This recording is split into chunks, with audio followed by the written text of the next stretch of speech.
The fourth horseman, okay. I know we had a panel earlier that we went through Facebook, Apple, and Google, and somebody quickly tweeted, what happened to Zon? Well, here's Zon. What's next for Amazon? What I call the fourth pillar. I'll make the reference clear pretty soon. You should know this. For all of us here, this was the biggest investment miss of our lives.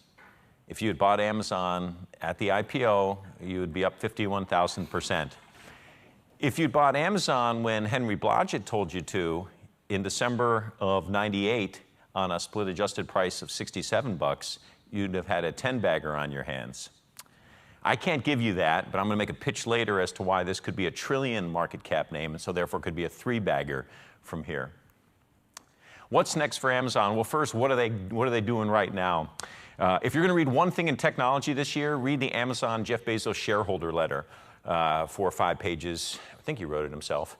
And he talks about his strategy, his thoughts, how he comes through decisions, et cetera. And in there, he said, AWS, Amazon Web Services, Marketplace, and Prime are all examples of bold bets at Amazon that worked, and we're fortunate to have those 3 pillars. And I can assure you we also remain hard at work on finding the fourth. So let's go through these 3 pillars and just see how sustainable they are. I think they're extremely sustainable. This is the growth of the company as a whole. It is so rare that you see companies of this scale, $60 billion in revenue, generating 20% plus growth for 23 of the last 24 quarters. That's not a typo. That's what they've been able to do. And in fact, you've started to see a recent re-acceleration in the revenue growth rate. If you peel it back, there's 2 parts of Amazon that everybody knows. There's the retail side of the business. Why is the growth sustainable? There's a rule of 10%. And what I'm saying is that about 10% of all retail sales are online. Here we are 20 years into the commercialization of the internet, and only 10% of retail sales are online. This is kind of reverse of most of the charts that you see. I guess in 2016, this year, okay, 89%, so it's 11% of retail sales are online now, but there are 89% that are offline. That's a 21 trillion market opportunity still to come. And you're seeing that the online penetration rates are actually accelerating. It's a little bit hard to read this slide, but what it shows is that the percentage of offline retail sales that are migrating online has actually been accelerating for a couple of reasons.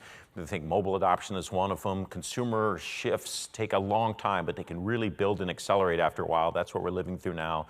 Things like faster shipping times are also part of this. In e-commerce, as you know, there's Amazon and there's pretty much nobody else.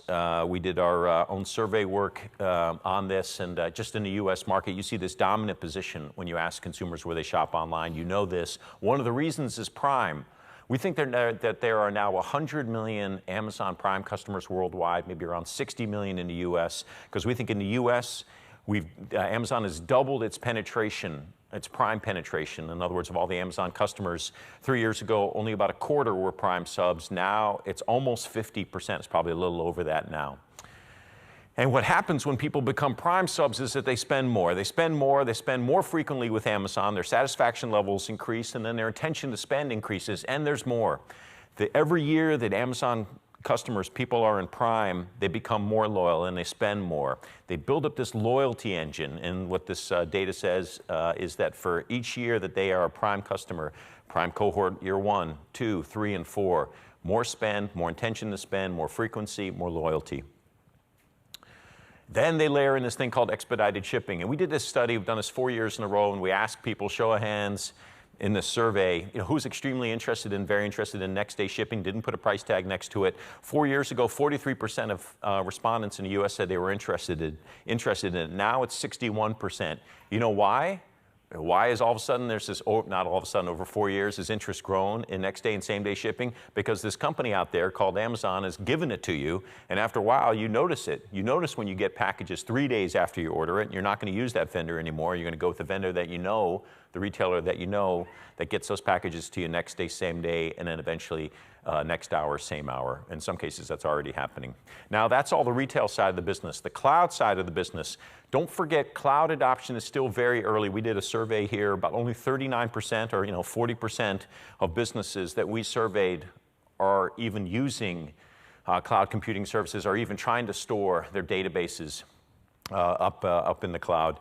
And of those that are using it, a majority, 60% or 59%, had only been using cloud services for less than 3 years. So cloud adoption is extremely early. If there's a 10% rule for retail, it's probably 5%, 5 to 10% for cloud. In other words, only about 5 to 10% of all workloads that could be in the cloud are in the cloud. And if you look at who rules the clouds, you'll see when we did survey work of IT managers, the one name that kept increasing market share response levels in the group was Amazon Web Services, well ahead of things like Google Cloud and Microsoft Azure. Amazon Web Services, AWS, also translates into Amazon Web Success. It's a $12 billion revenue run rate business that's got 25% margins. That means it's generating a lot of cash with which to fund a lot of new growth experiments, and we're going to go through those experiments. So what's the math behind a $1 trillion market opportunity? This is just fun with numbers. I know there's some financial types in the room who could poke holes in this, but I'll just lay it out for you. If you take that retail business and you continue to grow it for 5 years at 20% year over year, and you take that cloud business and you continue to grow it at 5 years at 40%, and then you put 10% margins on the retail business, 40% margins on AWS, voila.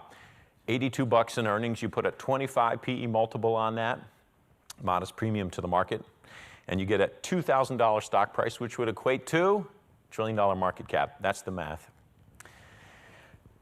Going forwards now, switching forwards, that's just the core business, by the way.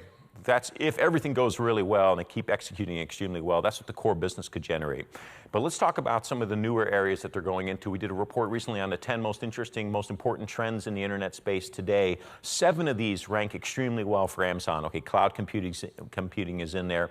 The term I like, videoification, which Henry I think referred to as social video, is in there. Artificial intelligence and machine learning is in there, and I think this is right now the commercial winner in that space. Amazon is. So Amazon screens really well against these trends. But what's next for Amazon?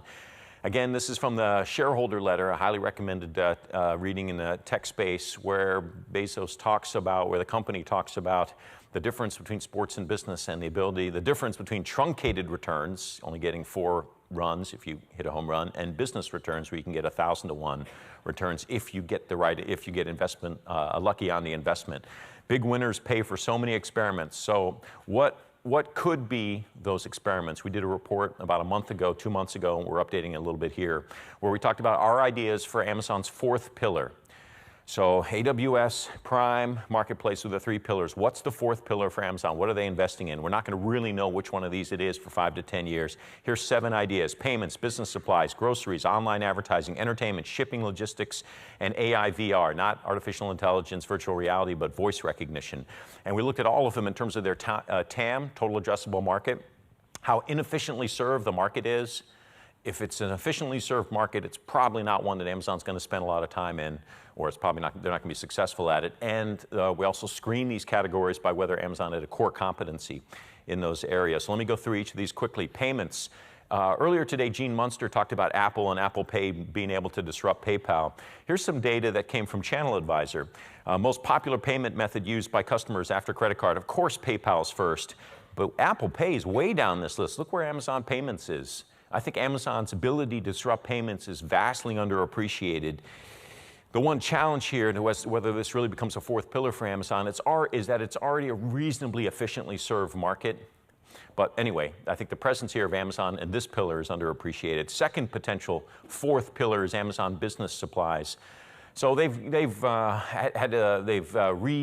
this a couple of times. There are now 300,000 businesses that are customers of Amazon. Are these household names? No, they're not supposed to be. They're business names. And it's already generating $2 to $3 billion in revenue a year for Amazon. So business supplies, something that involves a lot of ground logistics, seems like a natural 4th pillar for Amazon. Third potential 4th pillar, Amazon Groceries. $700 billion market forward, 3% is penetrated online. Let's think about this. Huge TAM. We all instinctively know how inefficiently served the grocery market is. And then this is something that to get right would require logistics expertise. You put all those 3 together, it's a natural for Amazon. I don't know whether the Amazon Go store works or not. Amazon has the cash flow, the scale, and the size to do lots of experiments to figure out what's going to work well, then they'll accelerate that one. So I think this is a clear 4th pillar. Online advertising is a fourth pillar. We estimate that Amazon generates about $1 billion a year in ad revenue from some basic, sponsored ads that are on the site. We know it's a huge TAM. The issue for Amazon as to whether this is a pillar, I don't think it is that there's already some really well-run large companies, Facebook and Google, that are very good at serving the needs of marketers and consumers. And there's also potential conflicts for Amazon as a commerce company.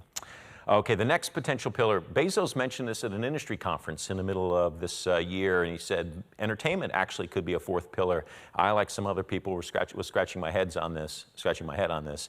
When we ran surveys, what we found on the left side is that video access to unlimited instant streaming video was actually a key reason why people signed up for Amazon Prime.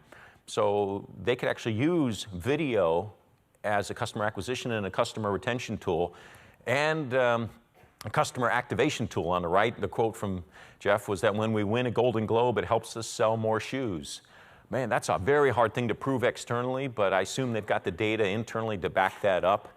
And there's a real OS moment in here. There's a real oh shit moment in here. And I was talking with Dave Morgan about this earlier. He gave me the idea, which is that, wait a second, if Amazon can use video, this could be massively disruptive and negative for a lot of traditional media companies and advertisers. And the reason is that if we're moving away from prime time towards Prime, this Amazon Prime, and people are watching video and entertaining themselves this way, the ad opportunities are moving away from prime time, and the marketers now have to go, not only the product companies, but now the marketers have to go to one platform, that's Amazon.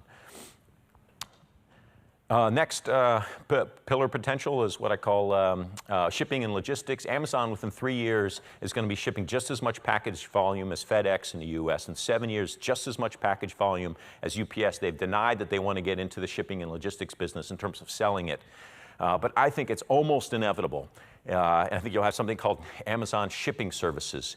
There's Amazon Web Services with a great acronym. I'm not sure the acronym works as well with Amazon Shipping Services.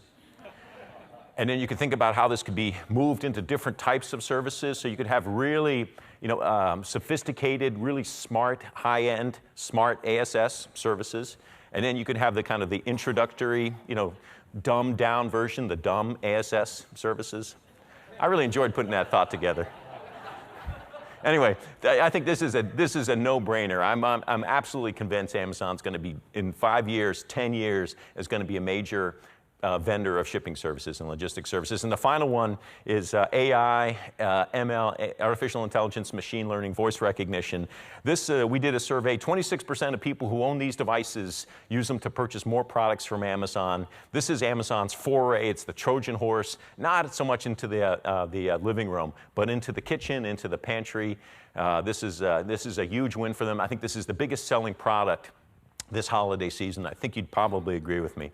So I'll just wrap it up here. What's the future like for Amazon? Well, there's a couple of different paths here. Business supplies, groceries, shipping, logistics, AI, and VR. Summing it all up, they've been winning in retail. They're practically created cloud computing, and they're winning there. I think those two by themselves may be able to support a $1 trillion market cap, which would be a triple from here. I can't give you Blodgett-like returns, but triple's pretty good. They may not have only one fourth pillar, but they may have several, and watch these particular areas: business supplies, groceries, shipping and logistics, and video and Alexa. That's it. Henry.